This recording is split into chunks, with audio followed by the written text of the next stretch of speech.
conference, and the topic given to me is the country cannot breathe. So I have to talk about the whole Union of India from Kashmir to Kanyakumari. Definitely, I don't have that much time, so I would like to talk about some core topic, some core issue of this topic. And what is happening in Kashmir? The people have been struggling for peace many years. The Indian army has surrounded the region and there are reported atrocities. It is said that if anyone questions them, they will not survive, they will never survive, they will not allowed to survive in Kashmir. And it came, and we will come to Manipur. What is happening there? 2 years ago, a mob surrounded some women. They were brutally stripped naked in the streets and gang raped them. Recently we got some news. How many of us know that news also? I don't know. One of the women, they raped 2 women, right? One of the women died recently. I think January 19, this January 19. No one media spoke about that. Even some media put some small news like that. But the media never talk about this enough. Even the thing, no one is punished for the gang rape. No one is punished for that murder. That is not the natural death. After 2 years, the woman died. It is a murder. In Delhi, people are struggling for pure air to breathe. Activists and students are conducted protest, conducted campaign for right to breathe, right to pure air. But what happened there? The protesters were arrested, mishandled, and brutally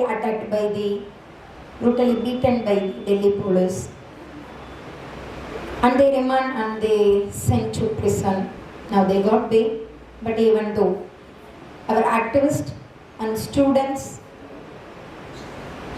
had this much suffering for pure air to breathe. Experts saying if we are living in Delhi, it is really pathetic because the breathing in Delhi is equal to smoking 50 cigarettes in a day. It is not only for adults, even a child significantly suffering the same. 50 cigarettes in a day. That much pollution is in Delhi, that much air pollution in Delhi. The protesters are struggled for pure air. They demand, they claim the pure air to breathe is our rights. But that Delhi cop, not only Delhi cop, the so-called intellectuals in Delhi, questioning them, very complicated questions. The Delhi police justified their actions. They claimed that they held Hitma's photo, Mahatma Hitma's photo, and they slammed red salute to Mahatma Hitma, and then the so-called intellectuals, their real name is Sangees, they asked some intellectual questions. What are the questions? What is the connection between Delhi air and Hitma? Was Hitma an environmental activist? It is a very complicated question, right? But we have to answer here because the topic is the country cannot breathe, right? So I have to talk about Hitma and I have to talk about Delhi because this is connection between air and environmental activists and the destroying of environment and the corporates and the central government and the state government. So, yes, Mahatma Hitma was an environmental activist. First of all, I want to talk about Hitma, a few lines, and who is Hitma? Who was Hitma? We must talk about who was Hitma. Then only we have to talk about what was his struggle, why he gave their life to the people, or how he killed. He was born in Valarmathi village. I think many people know about the Hitma, even though just I want to tell to fulfill my speech. In Sukma district, Chhattisgarh, Dandakaranya region. And Hidma was a native Adivasi. He loved his forest, he loved his people, he loved his own Adivasi people, he loved his flowers, insects, animals, each and everything from the forest because it is his native. But in that forest, he loved is being destroyed by the Indian government for corporate like Adani, Ambani, Vedanta. As hundreds of thousands of trees were felled for coal mining, he saw forest slowly dying before his eyes. Which forest he loved deeply, which people he loved deeply, it is dying before his eyes. Special military forces came to their village to burn their small homes, and they raped their women. Adivasi women were raped, even children from Adivasi, child from Adivasi were raped. Hidma was a witness for this.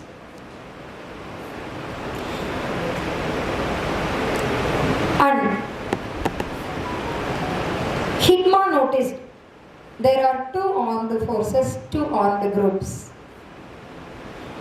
One CRPF and other special military forces in Dandakaranya, they used their weapons against our own Adivasi to serve corporate interests. Instead of protecting Indian Adivasi citizens, they used their guns to benefit of corporates. They used their guns on Adivasis, even children's. In that situation, Hidma saw two armed groups, the Indian army whom he viewed as suppressors of the Adivasis, and the CPI Maoists who used their weapons to protect Adivasis, to protect forest.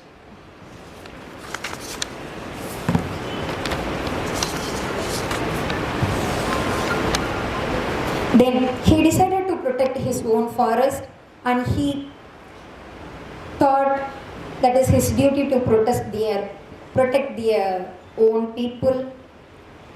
Then he joined CPI Maoist party. The Dandakaranya forest is the heart of our country. If we allow the Indian army to destroy it in the name of gold mining or extracting minerals, the entire environment will collapse.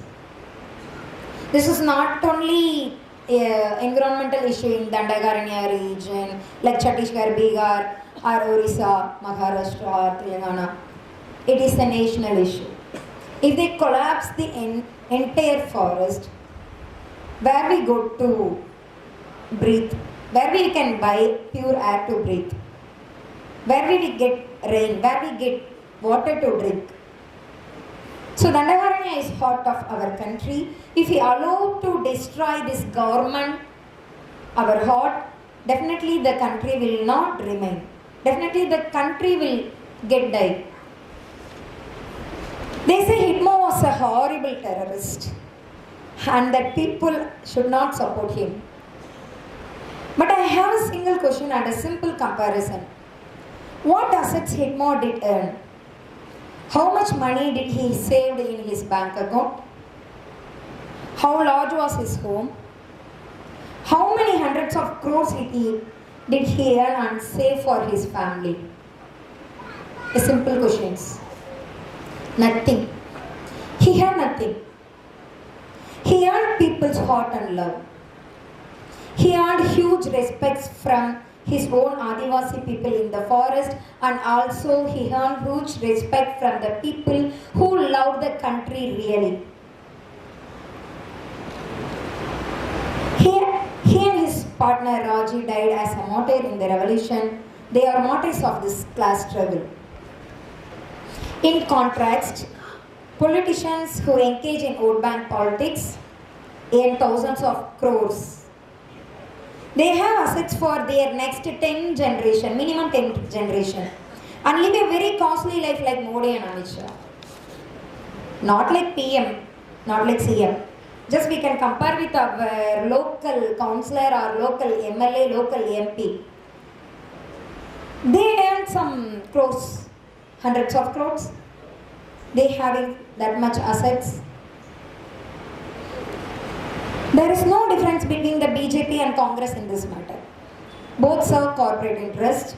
Congress introduced Operation Green Hunt and then the atrocities on Adivasi peoples, and they tried to get the forest, and they want to hand over the forest, the total Dandagaranya, to the corporates like Vedanta, Adani and so on and so others. And the BJP is doing the same in the name of Operation Gar.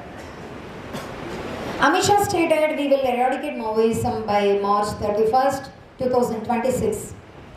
But he won't able to do that. No one able to do that. Just look back at the history. After Bhagat Singh, Basavaraj came. After Birsa Munda, Hitma came. Now, definitely, someone will come in future to replace their place, to replace the revolutionary part. The struggle will continue until the people truly achieve their liberation. Actually, the goal of all the progressive, all the democratic movements and forces is to get the people liberation, the real liberation. I'm not talking about the so-called pseudo-democracy and so-called pseudo-liberation. After killing Hitma, they are celebrating it as a victory. What is the victory? That is incredibly shameful. Some report says Hitma and Rajay were kidnapped by the police with the help of informers, tortured and they killed. So, we can to the conclude that Madhvi Hitma was a true mass hero. Because until his death, no one could defeat him, honestly indirect in the battle. He was only killed through the betrayal. No one defeated him in the battle. He was a true hero and the leader of Adivasi. Not only the leader of Adivasi, if you need the pure air, he was the leader for you also, because he spent their life, not only he, all Mates spent their life, they spend their younger age, they spend their all intellectual, all work and all the efforts to get free air, free education, free rights and the liberation. As a democratic and progressive forces, here what is our duty? We must raise our voice against Operation Gagar, Modi Amit Shah killing our Adivasis, armed forces raping our women, even our children. They destroying our forest. It need to be stopped immediately. We must raise our voice to stop this brutality and human rights violation. It is happening in front of our eyes. We must organize and unite against this fascism, and we must organize and unite against this fascist Brahmanical BJP government without any hesitation or compromise. It is an immediate need for each and everyone in this country, not only a need for you or me, it is the need for the people we are loving. It is the need for next generation. It is need for our children we have in our home. We have all our rights in our constitution, however they are in only a book, not in a reality. We don't have the rights to speak because Bhima Kurekan activist, our comrade, still in a prison. We don't have a right to protest because Umar Khalid still in prison. We don't have a right to think and use our brains for people because our beloved comrade Professor Sai Baba is no more. Our comrade Father Stan Swami is no more. And our beloved comrade Gauri Langesh is no more. Because of they used their brain for people They think about people, they think about people liberation, and they think about our rights, our democratic rights, our human rights. Now they are no more. But we have a right in Constitution to live here. We don't have a right to express our solidarity with Palestine people because Comrade Rijas from Kerala is still in prison.